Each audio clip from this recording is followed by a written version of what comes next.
ছেলেমেয়েরা কাঁদে আর বলে বাবা খাবার দাও, বাবা খাবার দাও।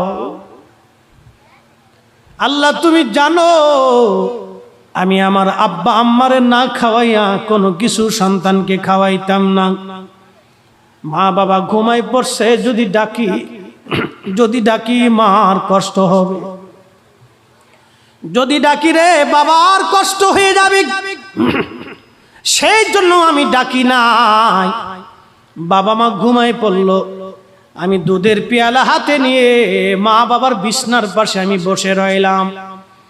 বাচ্চারা বাবা খাবার দাও, খাবার দাও বলে ঘুমায় পড়লো। এলাহি এলাহি সন্তানরা ঘুমায় পড়লো।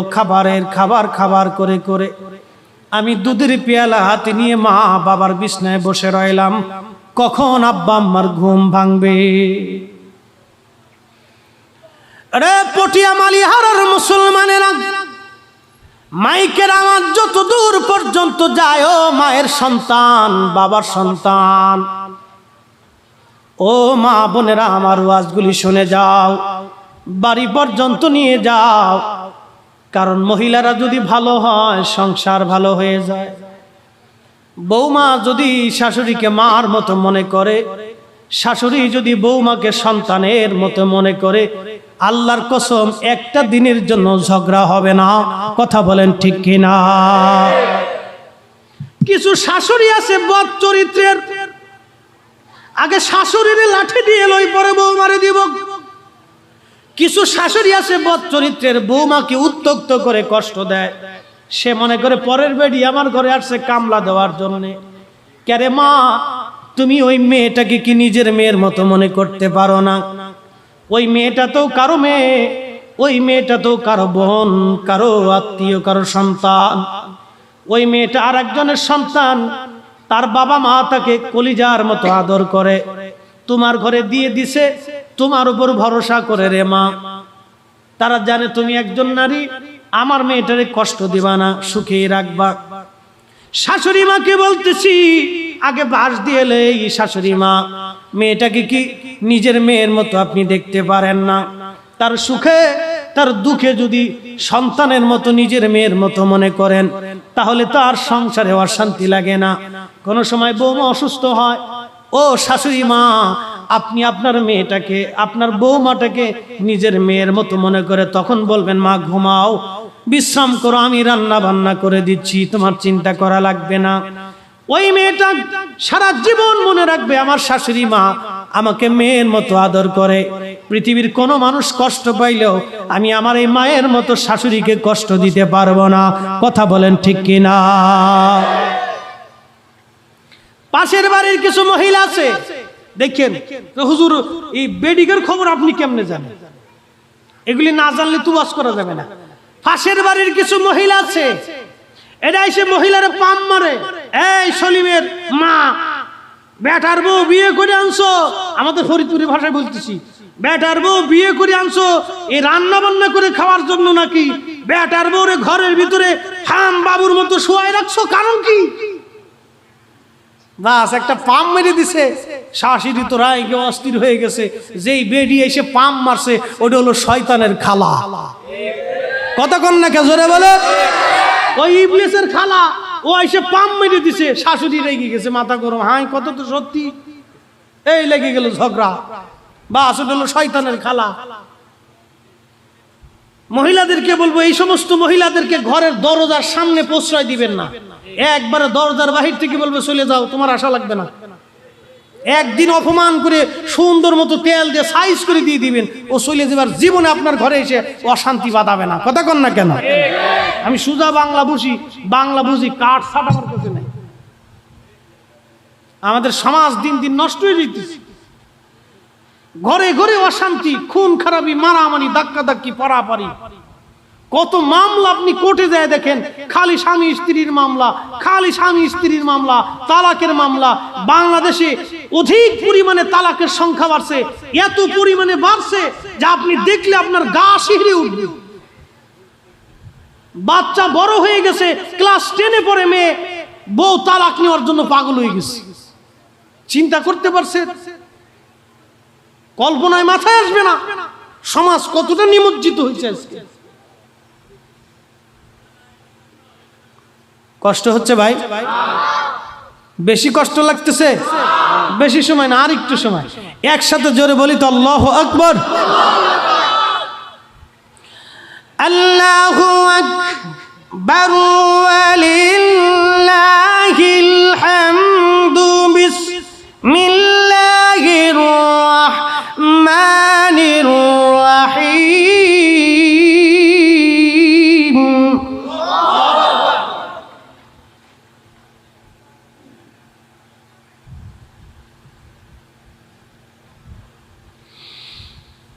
وَقَضَى رَبُّكَ أَلَّا تَعْبُدُوا إِلَّا إِيَّاهُ وَبِالْوَالِدَيْنِ إِحْسَانًا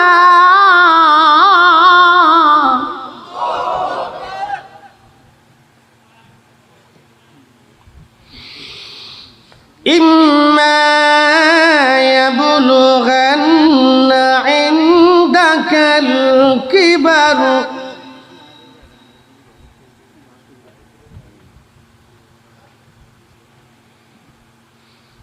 أحدهما أو كلاهما فلا تقل لهما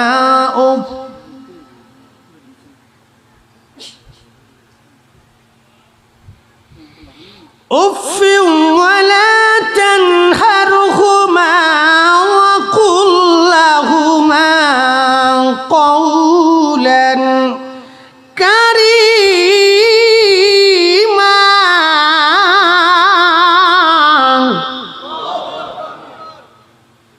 কথাগুলি কি আমার? কার? তিন বন্ধু হাত, 2 নম্বর বন্ধু হাত তুলে বলে, আল্লাহ জীবনের কোনো আমল নাই। মা ঘুম থেকে উঠলো, উঠে মা বাবা ঘুম থেকে উঠার পরে দুগ্ধ পান করাইলাম, করানোর পরে আমার সন্তানদেরকে দুধ পান করিয়েছিলাম। রাব্বে কারীম পাথর গুহার সামনে পড়ে গেছে। আল্লাহ জীবনের কোনো আমল নাই। রব্বুল আলামিন যদি মা বাবার এই খেদমত আর ভালোবাসা তোমার কাছে পছন্দ হয়, এলাহি পাথরের বাকি অংশগুলি পাহাড়ের গুহা থেকে তুমি সরিয়ে দাও। প্রিয় নবীজি বলে, উম্মতরে দোয়া করতে দেরি হয়েছে, দোয়াগুলি কবুল হতে দেরি হয় না। আল্লাহু আকবার বলেন। وَقَضَى رَبُّكَ أَلَّا تَعْبُدُوا إِلَّا إِيَّاهُ। আমি আল্লাহ ছাড়া আর কারো ইবাদত করবে না। আমি আল্লাহ ছাড়া আর কারো ইবাদত করবে না হে বান্দা। আর ওয়াবিল ওয়ালিদাইনি ইহসানা, আমি মালিকের পরে দুনিয়াতে যাকে তুমি ইহসান করবে, তোমার পিতামাতার সঙ্গে তুমি ইহসান করবে, দয়া করবে, ভালোবাসা দিবে, ভালোবাসা দিবে, ভালোবাসা দিবে। ইম্মা ইয়াবলুগান্না ইনদাকাল কিবার, যখন তারা বুড়া হয়ে যাবে, ইনদাকাল কিবার, যখন তারা বুড়া হয়ে যাবে, এমন আচরণ তুমি তার সঙ্গে করবে, অনুনয় বিনয়ের আচরণ, খুবই নরম আচরণ, খুবই নরম আচরণ করবে। আর তোমার আচরণে যেন তোমার আব্বা আম্মা উহু শব্দটা পর্যন্ত করে না বসে। যদি একবার উহু শব্দটা করে বসে, মালিকের দরবারে হাত তুলে বসে, আল্লাহ আমার এই সন্তানের জন্য আমার বড় কষ্ট হয়, আল্লাহর কসম রে, আমি মুফতি জহিরুল ইসলাম ফরিদি বলে গেলাম, কিয়ামত পর্যন্ত তোমার জন্য আমি ফরিদি কেন, কোটি কোটি ফরিদিও যদি কাবা শরীফের গিলাফ ধরে মাকামে ইব্রাহিমে বসে বসে তোমার পক্ষ নিয়ে কান্না করি, আল্লাহর কসম করে বলি এই দোয়া মালিকের দরবারে কবুল হবে না। তিনটা জিনিস দুনিয়া থেকে যদি পেতে চান, এক নম্বরে হায়াত, 2 নম্বরে দৌলত, 3 নম্বর ইজ্জত। 1 নম্বর হায়াত, 2 নম্বর দৌলত, 3 নম্বর ইজ্জত। 1 নম্বর হায়াত, 2 নম্বর দৌলত, 3 নম্বর ইজ্জত। বাবা মার খেদমতে লুটায়া পড়ো যুবক, বাবা মা যা বলে তাই শোনো, বাবা মার খেদমত করো, বাবা মার কথা শোনো, আদবে বিনয়ে বাবা মার সামনে দাঁড়াও, নরম ভাষায় কথা বলো। আল্লাহর কসম, তোমাকে দৌলতের পিছনে দৌড়াইতে হবে না, ইজ্জতের পিছনে তোমাকে দৌড়াইতে হবে না, হায়াতের পিছনে তোমাকে দৌড়াইতে হবে না, হায়াত তোমার পিছনে দৌড়াবে, দৌলত তোমার পিছনে দৌড়াবে, ইজ্জত তোমার পিছনে দৌড়াবে। এইগুলির পিছনে দৌড়াইতে হবে না, এইগুলি তোমার পিছনে দৌড়াবে। তুমি তোমার মা বাবার পিছনে দৌড়াও, মা বাবার খেদমত করো, তাহলেই জীবনে কামিয়াবি হওয়া যাবে, ঠিক কিনা? ওরা বুঝে না, ওরা মনে করছে টাকার পিছনে দৌড়াইলে বুঝি টাকা পাওয়া যায়। দোয়া নিয়ে যেন বাবা মা। আহা, নিজের সন্তান যদি থাকে, সন্তানকে সাথে করে বাবা মার কাছে যাবে, মার কাপড় ধুয়ে দিবে। আমি জীবনে ধুইছি, স্টুডেন্ট লাইফ, রান্না করে দিছি, থালি বাসন মেজে দিছি। পাশের মহিলারা বলতো আমার মাকে, তোমার এটা ছেলে না, তোমার মেয়ে। ক্লাস 10 পর্যন্ত আলিমে ফরিদপুর দরবারে মাদ্রাসাতে চলে আসলাম, এরপরে আর সুযোগ হয়নি মার খেদমতে। ক্লাস 10 পর্যন্ত, দাখিল পর্যন্ত করছি। যতদিন বাড়িতে ছিলাম ততদিন করার সুযোগ হয়েছে, জীবনে করছি। হয়তো মার কোনো দোয়া আছে, একদিনের দোয়া কবুল হয়ে গেছে। আমার কি ছাতা আছে বলে নিলেম নাই, কালাম নাই, কিচ্ছু নেই। আজকের আল্লামা নুরি হুজুরের কাছে বছরের পর বছর পড়লেও তো পড়া শেষ হবে না। হুজুরের দর্শে যদি বসে পড়ি তা তো পড়া শেষ হবে না। হ্যাঁ, কি যোগ্যতা আছে আমার? কি ছাতা মাঝে মধ্যে চিন্তা করি, কি বা আছে ঘোড়ার ডিম, কি এলেম কালাম আছে, কিছুই তো জানি না। তারপরও দুনিয়ার মানুষ কত ইজ্জত করে, বিশ্বাস করেন। আজকে আপনাদের চট্টগ্রামে আমার আসার সময় আমার সাথে ফেসবুকে যারা অ্যাড আছেন, আমি একটা ছবি ছাড়ছি, কিন্তু রাস্তার পাশে দাঁড়াই, রাস্তার পাশে দাঁড়ায় আমি একটা আমার ফেসবুক আইডিতে ছবি তো ছাড়ছি, দেখেন যদি সুযোগ হয়। জহিরুল ইসলাম ফরিদি আইডিতে।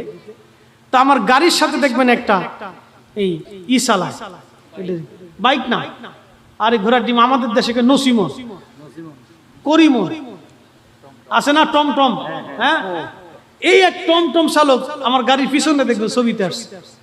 ছবি তোলার পরে হঠাৎ করে দৌড়ে আসছে, হুজুর ও কেমনে যেন দেখছে আমি ছবি তুলছি, গাড়ি ঘুরে বহু দূরতে আবার ঘুরে চলে আসছে, উল্টা পথে, উল্টা লেনে ঘুরে আসছে। আসে হুজুর, আমি আপনার প্রত্যেক দিন ওয়াজ শুনি। আমি দাঁড়ায় চিন্তা করলাম, হাই রব, আমার কি ছাতার যোগ্যতা আছে? এই নসিমন আলা আমার ওয়াজ শুনে আইসা নাম্বার নিয়ে বলল, হুজুর আপনার নাম্বারটা আমার দিয়ে দেন। কোমর থেকে নাম্বারটা বাইর, মোবাইল একটা বাইর করছে, একটা ওই টঙ্কু মোবাইল আর কি, বুঝলেন তো, হ্যাকের কাছে তার টাচ ফোন থাকে, টঙ্কু একটা বাইর করে দেখো নাম্বারটা দেন। আপনার প্রত্যেক দিন আমি আপনার ওয়াজ শুনি। কোথায় দেখছি, দেখার সাথে ঘুরে দৌড়াই চলে আসছে। আমি বললাম, আল্লাহ, এই ভালোবাসাটা তুমি আমার জন্য ব্যক্তিকে তৈরি করে দিছো। আল্লাহ রসুলের মোহাম্মদ, হুজুর আপনার কারবালার ওয়াজ শুনি, বেলালের ওয়াজ শুনি। আমি বললাম, দোয়া করবেন আমার জন্য। একটা ফুল ছিল, ফুল দিয়ে দিলাম, যা, ধন্যবাদ। খুশি হয়ে চলে গেছে। চিন্তা করলাম, এইখানে দাঁড়াইছি, বেটা আমার দেখে দৌড়ে চলে আসছে। এটা আমার মোহাব্বতে আসে নাই ভাই, আল্লাহ রসুলের মোহাব্বতে আসছে। কথা বলেন ঠিক কিনা? এগুলি পাইতে হলে বন্ধু আল্লাহর দরবার থেকে বাবা মার দোয়া লাগে। যুবকদেরকে অনুরোধ করি, আমি আবার বলি, আমি ক্লাস 10 পর্যন্ত মার খেদমত করছি, নিজে বাসন ধুইছি, প্রত্যেক দিন সকালে বিকেলে বাসন ধুইতাম, বাড়ি ঘর পরিষ্কার করতাম, কাপড় চোপড় ধুয়ে দিতাম। মা রান্না করতো, তরকারিও মাঝে মধ্যে কুটে দিতাম। আমি অনেক পদে রান্না করতে পারি, ওই সময় বসে বসে শিখছি। দোয়া আছে, এটা আমার জীবনের বাস্তব গল্প থেকে বলতেছি। আমার জীবনে কোনোদিন রিজিকের অভাব হয়নি। মাদ্রাসার স্টুডেন্ট লাইফে 2 বেলা খাওয়ার পয়সা থাকতো, একবেলা খাওয়ার পয়সা থাকতো না, এখন আমার কোটি কোটি টাকা। টাকার পিছনে আর খাবারের পিছনে, খাবার আমার পিছনে দৌড়ায় ভাই, টাকা আমার পিছনে দৌড়ায়, আমি টাকার পিছনে দৌড়াই। কত মানুষ দাওয়াত করে ফরিদি সাহেব একটু আফসোস আমার বাড়িতে খাবেন, এখন কত খাবার কিন্তু মা নাই, খাবারের অভাব নাই এখন। তা আপনাদেরকে বলি, আপনারা এই খেদমতটা কখনো বলবেন না। জীবনে অনেক বড় একটা দোয়া পাবেন, আল্লাহর কসম এই দোয়াটা আপনার জীবনে কাজে লাগবে। একটা প্র্যাকটিক্যাল আমি আমার জীবন থেকে বললাম। এখন কত খাবার, কত আইটেমের খাবার আসে, ছাতা খাইতে পারি, এত খাবার টাইম নেই। আজকেও তো 2-3 পদ খাইনি, যথেষ্ট আলহামদুলিল্লাহ, শুকরিয়া আল্লাহর দরবার। একদিন মাদ্রাসায় পড়া অবস্থায় 2 বেলা খাইছি, 1 বেলা পাইনি। এখন তো কত খাবার আসে, শুকর করতে হবে মালিকের, শুকরিয়া করতে হবে। একদিন টাকার জন্য আফসোস করছি, কত পেরেশানির মধ্যে থাকছি, পরীক্ষার ফি কেমনে দিব, বই কেমনে কিনবো, কেমনে দুপুরে রাত্রে খাবার কিনে খাবো। আর এখন তো টাকার অভাব নেই, ব্যাগ ভরাই টাকা থাকে, সব সময়ের জন্য থাকে টাকা। কত টাকা, কত টাকা। যদিও মা নাই, কিন্তু একটা জিনিস আছে, আমি প্রত্যেক দিন মার জন্য দোয়া করি, বাবা মার জন্য, আমার বংশের মানুষের জন্য দোয়া করি, সবার জন্য দোয়া করি। আপনাদেরকে আমার জীবনের ছোট্ট বাস্তব থেকে বলে দিই, আপনারাও জীবনের পরিবর্তন আসবে যদি দোয়া নিতে পারে। দোয়া নিতে হবে। মানুষের জীবনে তো ভুল হয় বন্ধু, ভুল তো আমরাও করছি, আপনারাও করছেন। বাবা মার সাথে ভুল হইলে মাফ চেয়ে নিবে, মা ভুল হয়ে গেছে মাফ করে দাও, বাবা ভুল হয়ে গেছে মাফ করে দাও, মাফ করে দিবে। এই জন্য আপনাদেরকে বলবো, মা বোনদেরকে বলবো, যারা বৌমা আছেন তাদেরকে বলবো, আমার এই বোনদেরকে বলবো, ওই শাশুড়ি আম্মা আপনাকে বকা দিই, আপনার মাই মনে করেন না, দিছে না একটা বকা, ধরেন আপনার মাই আপনাকে বকা দিছে, শ্বশুর একটু রাগ করছে, ধরেন না রাগই করছে, সে তো আপনার বাবার মতোই, বাবাই রাগ করছে। এগুলি মনে রেখে বৃদ্ধ আর বৃদ্ধা দুইজনকে কষ্ট দিয়ে না, এরা কষ্ট নিয়ে কবরে যাবে না। আপনি তাদেরকে সুখ দেন, আল্লাহর কসম আপনার ঘরের দরজাতে অনেক রিজিক আসবে, কোনোদিন কষ্ট হবে না। এটা হলো আমাদের জীবনের বাস্তবতা থেকে বলতেছি, বাস্তবতা থেকে বলতেছি। ইজ্জত আর রিজিকের পিছনে ভাই আমার দৌড়াইতে হয় না, এগুলি আমার পিছনে দৌড়ায়, কিন্তু কোনো যোগ্যতা নেই, কিচ্ছু নেই, কোনো যোগ্যতা নেই। আল্লাহ পাকের বিশেষ দান, আল্লাহর হাবিবের নেগাহ, হুজুরি করিমের রহমের নজর, অন্য কিছু না। আউলিয়া কেরামের এক ফুয়ুজি দোয়া, ওনাদের একটা দোয়া, ওনাদের গোলামি করি না, ওনাদের কথাই তো কই, কি কথা কর না কেন, ঠিক কিনা? ওনাদের কথাই তো ঘুরে ফিরে রাত গেলে দিন গেলে ওনাদের কথাই বলি, এছাড়া আর কিচ্ছু নেই। খান জাহান আলীর মাজারে ভাই কুমির আছে না? এ ভাই কুমিরে মানুষে খাওয়ায় না? তো সুন্দরবনে তো আরো কুমির আছে, এগুলির খাওয়ায় না কেরে? খালি ওই মাজারের কুমিরে খাওয়ায়, কারণ কি? ওই তার বংশের পূর্বপুরুষ আল্লাহর ওলির খেদমত করছে, ওই 14 গোষ্ঠী খাইয়া চলে যাইতেছে। মারহাবা কন্যা, ইব্রাহিম খলিলুল্লাহ আগুনের মধ্যে ফেলাই দিছে। ব্যাং ছিলেন আপনারা? ব্যাং কি বলে চট্টগ্রামে? ব্যাংই বলেনি, এই ব্যাঙে ফাঁসাটারে ঘুরাই দিয়ে সুরুত সুরুত করে প্রসাব ছাড়তেছে। আল্লাহ ডাক দেখে, ব্যাং করস কি? আল্লাহ মুতি, আমাদের ফরিদপুরের ভাষা, প্রসাব করতেছি। আল্লাহ কয় তুই মুতস, প্রসাব করস, তোর ওই মুতে এই সামান্য কত দূর বেরোয়?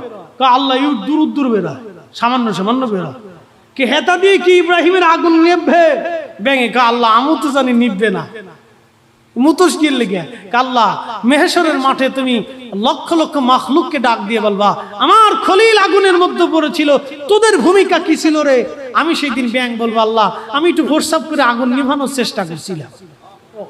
আল্লাহু আকবার কন্যা ভাই, আল্লাহ ডাক দেখে, ব্যাং তুই মুতছিস একা, প্রসাব করেছিস একা, কিন্তু তোর গোষ্ঠী সুদ দিয়ে কিয়ামত পর্যন্ত যত ব্যাং আছে সব ব্যাঙের প্রসাব আমি আল্লাহ পাক করে দিলাম। তুই আমার বান্দাদের শরীর ভইরে প্রসাব করে ভাসাই দিবি, কিন্তু নাপাক হবে না। একসাথে ভাই জোরে বলা যাবে না আল্লাহু আকবার? প্রস্রাব করছে কয়জনে? কয় ব্যাঙে? পাক হইলো কয় ব্যাঙ? একবার কিয়ামত পর্যন্ত 14 গোষ্ঠী আল্লাহ পাক বানাই দিছে। ভাই আমরা ওই ব্যাঙের দলের মানুষ। বলে হুজুর ব্যাঙের দলে কইলেন কে? আমরা আল্লাহর নবীর ইজ্জতের পক্ষের, আমরা ইমাম হুসাইনের পক্ষের, আমরা আল্লাহর ওলিদের পক্ষের। ভাই আমাদের গুনাহ থাকতে পারে, কিন্তু আল্লাহর ওলিদেরা মাহফুজ। আমাদের গুনাহ থাকতে পারে, আল্লাহর নবী মাসুম। আমাদের গুনাহ থাকতে পারে, কিন্তু শাহাদায়ে কারবালার আওলাদ রাসূল, আহলে বাইত, সাহাবে کرام তারা জান্নাতি। আল্লাহ তাদেরকে জান্নাতি বানাই দিয়েছে। কথা বলেন ঠিক না বেঠিক? আমাদের গোলামি করার জন্য আল্লাহ আমাদের ব্যাঙের তরিকার ভিতরে ফেলাই দিবে। কি কথা কন না? আল্লাহ আমাদেরকে ব্যাঙের তরিকায় ফেলাবে ওই আশায় আছি। এছাড়া ছাতা তো কিছুই নাই। ও আসছে সারা রাত ওয়াজ করে কি করব? কোনটা আছে?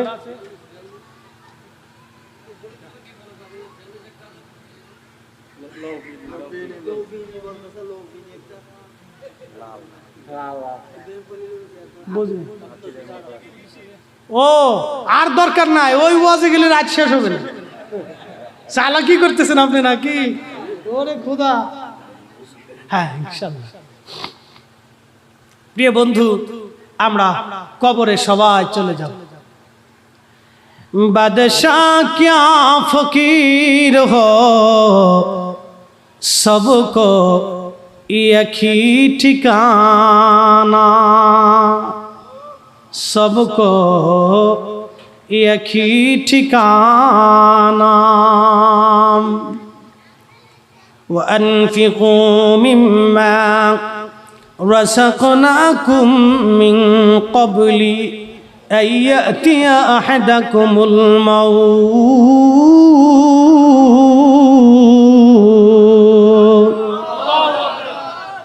আল্লাহ বলেন বান্দারে, তোমাকে আমি আল্লাহ রিজিক দিয়েছি, দৌলত দিয়েছি, সম্পদ আমি আল্লাহ দিয়েছি।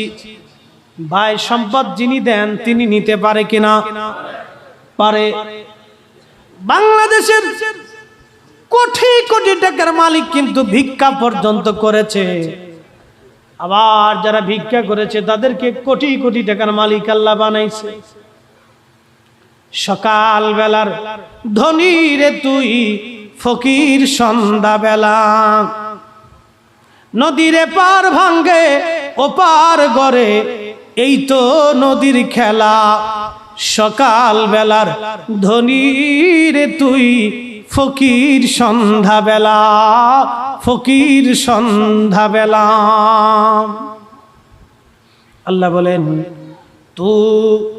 তুইজ্জু মান তাশাউ ওয়া তুদিল্লু মান তাশা। আমি যাকে খুশি তাকে ইজ্জতওয়ালা বানাই, যার কাছ থেকে খুশি আমি আল্লাহ ইজ্জত ছিনায়া নেই। আল্লাহ বলেন তুখরিজুল হাইয়া মিনাল মাইয়িতি ওয়া তুখরিজুল মাইয়িতা মিনাল হাই। মরা থেকে জিন্দা বের করি, জিন্দা থেকে আমি আল্লাহ মরা বের করি। আল্লাহ আরো এখানে বলেছেন ওয়া তারযুকু মান তাশাউ বিগাইরি হিসাব। আমি যাকে খুশি তাকে অগণিত রিজিকের মালিক আমি আল্লাহ বানাই। বলেন রিজিক দেয় কে? মাহফিল কিন্তু আহলে বাইতে রাসূল শাহাদায়ে কারবালার স্মরণের মাহফিল। আমি আগেই বলছি বন্ধু, পৃথিবীর সব বৃথা যাবে, আজকের মাহফিল বৃথা যাবে না। আজকের মাহফিল বৃথা যাবে না। শাহাদায়ে কারবালার স্মরণের মাহফিল বৃথা যাবে না। সেই দিন ইমাম হুসাইন যদি বলতেন আল্লাহ আকাশ থেকে বৃষ্টি দাও, আল্লাহ বৃষ্টি দিয়ে তাকে পানির ব্যবস্থা করতেন। যদি বলতেন আল্লাহ জিব্রাইল দিয়ে তুমি হাউজে কাউসার থেকে পানি পাঠায় দাও, আল্লাহ তাই দিতেন। যদি বলতেন আল্লাহ ওই ফোরাত নদীর পানি তুমি জোয়ার বানাইয়া আমার তাবু পর্যন্ত পানি পৌঁছায় দাও, আল্লাহ তাই দিতেন। কথা বলেন ঠিক কিনা? কিন্তু তিনি চান নাই তিনি যদি বলতেন আল্লাহ আজকে 3 দিন আমি না খাওয়া, মালিক তুমি জান্নাত থেকে খাবার পাঠাও। ঈসা নবীর মা হযরতে মারিয়াম আলাইহিস সালামের জন্য তুমি খাবার পাঠাইছো, আমার জন্য তুমি খাবার পাঠাইবা। আমি না জান্নাতি যুবকদের সর্দার, আমি না তোমার হাবিবের দৌহিত্র, এই রক্ত তো তোমার নবীর রক্তের সাথে কানেকশন লাগানো। আল্লাহ এত কষ্ট করে আমি মরতে চাই না, এত নিদারুণ যন্ত্রণা আমি নিতে চাই না। চোখের সামনে সন্তান কেন শহীদ হবে আল্লাহ? কেন আমার কলিজার টুকরা সন্তানকে আমার কোলের মধ্যে তীর মেরে আমার কোলের মধ্যে শহীদ করা হবে? কেন আল্লাহ আমার আলী আসগর পানির জন্য কাঁদবে? কেন আমার হযরতে জয়নুল আবিদিন পানির জন্য কাঁদবে? কেন আমার আলী আকবর চোখের সামনে শহীদ হবে? কেন আমার ইমাম কাসেম চোখের সামনে শহীদ হবে? আব্বা সালামদার কেন শহীদ হবে? আমার আত্মীয় স্বজনরা কেন শহীদ হবে? আল্লাহ প্রয়োজন নাই, আমাকে সাধারণভাবে মৃত্যু আল্লাহ দিবা, আল্লাহ তাই দিতেন। কিন্তু শাহাদাতের নজরানা ছিল এই গুনাহগার উম্মতকে তরানোর জন্য। কথা বলেন ঠিক কিনা? পৃথিবীর সব মাহফিল যদি বৃথা চলে যায়, এই শুহাদা কারবালার মাহফিল বৃথা যাবে না, বৃথা যাবে না, বৃথা যাবে না, বৃথা যাবে না, বৃথা যাবে না। এটা বৃথা যাবে না, বৃথা যাবে না। 1 টাকা দিলেও বৃথা যাবে না, লক্ষ কোটি টাকা দিলেও বৃথা যাবে না। এই চট্টগ্রামে ওই শহরে কোটি কোটি টাকার মালিক আছে, ওই ঢাকা শহরে কোটি কোটি টাকার মালিক আছে, বরিশাল শহরে কোটি কোটি টাকার মালিক আছে, খুলনা, রংপুর, রাজশাহী আর ময়মনসিংহ শহরে কোটি কোটি টাকার মালিক আছে। ইচ্ছা করলে প্রথম দিন থেকে 10 দিন পর্যন্ত একাধারে শুহাদায়ে কারবালা মাহফিল করে মুসলমানদেরকে ইমাম হাসান হুসাইনের জীবনী নিয়ে মুসলমানদেরকে শোনাইতে পারে। কিন্তু ওই বাবা নসিবে নাই, 1 টাকা আহলে বাইতের মহব্বতে খরচ করার সুযোগ নাই। বাংলাদেশে লক্ষ লক্ষ মসজিদ আছে, কোটি কোটি মুসলমান আছে। এই যে পবিত্র মুহররম মাস চলে গেল, কোন মসজিদে আহলে বাইতের আলোচনাই হয় নাই। কথা কন না কেন? বহু আছে, চলেন আমার দক্ষিণবঙ্গে বহু মসজিদে আহলে বাইতের আলোচনাই হইছে না। সেখানেও মুতল্লি মসজিদ কমিটি আছে, মুসল্লি আছে, ইমাম আছে। কিসের মুসল্লি, কিসের মুতল্লি, কিসের মসজিদের কমিটি?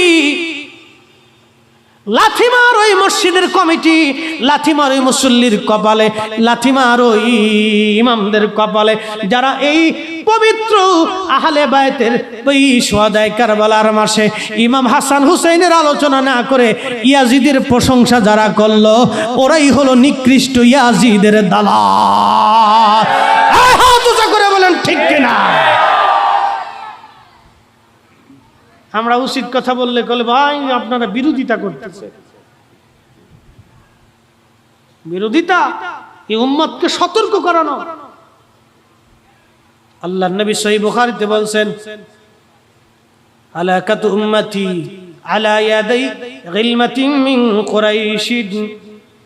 ওহে আমার উম্মতেরা শোনো, আমার কুরাইশ বংশের যুবকের মাধ্যমে আমার উম্মত ধ্বংস হবে। এই হাদিস যিনি বয়ান করেছেন তিনি আবু হুরায়রা। আবু হুরায়রা রাদিয়াল্লাহু আনহু বাজারে বাজারে দোয়া করতেন, আল্লাহুম্মা লা তুদরিকনি সানাতুস সিত্তিন ওয়ালা ইমারাতুস সিবিয়ান। আল্লাহ আমাকে 60 হিজরির যুবকের ফিতনা শাসন থেকে তুমি আমাকে বাঁচাও। সারা জীবনই দোয়া করে গেছেন মুহাদ্দিস সাহাবী হযরত আবু হুরায়রা। 59 হিজরিতে তিনি ইন্তেকাল করেছিলেন, ওনার দোয়া কবুল হয়েছিল। আল্লাহর নবীর হাদিস, হযরত আবু হুরায়রার দোয়া থেকে ইমাম হযর আসকালানি আশ-শাফিঈ, যিনি 4 জন মুহাদ্দিসের একজন মুহাদ্দিস, 4 মুহাদ্দিসের একজন মুহাদ্দিস, ওনার নাম যদি ওই খাতার থেকে বাতিল করা হয় তাহলে হাদিস শাস্ত্রের অনেক হাদিস বিতর্কিত হয়ে যাবে। তিনি ইমাম হযর আসকালানি আশ-শাফিঈ, তিনি বলতেছেন এই 59 হিজরিতে ইন্তেকাল করলেন আবু হুরায়রা, 60 হিজরিতে ক্ষমতায় বসলেন ইয়াজিদ। আল্লাহর নবীর ভবিষ্যৎবাণী, আবু হুরায়রার বদদুয়া, দোয়া, ওই তার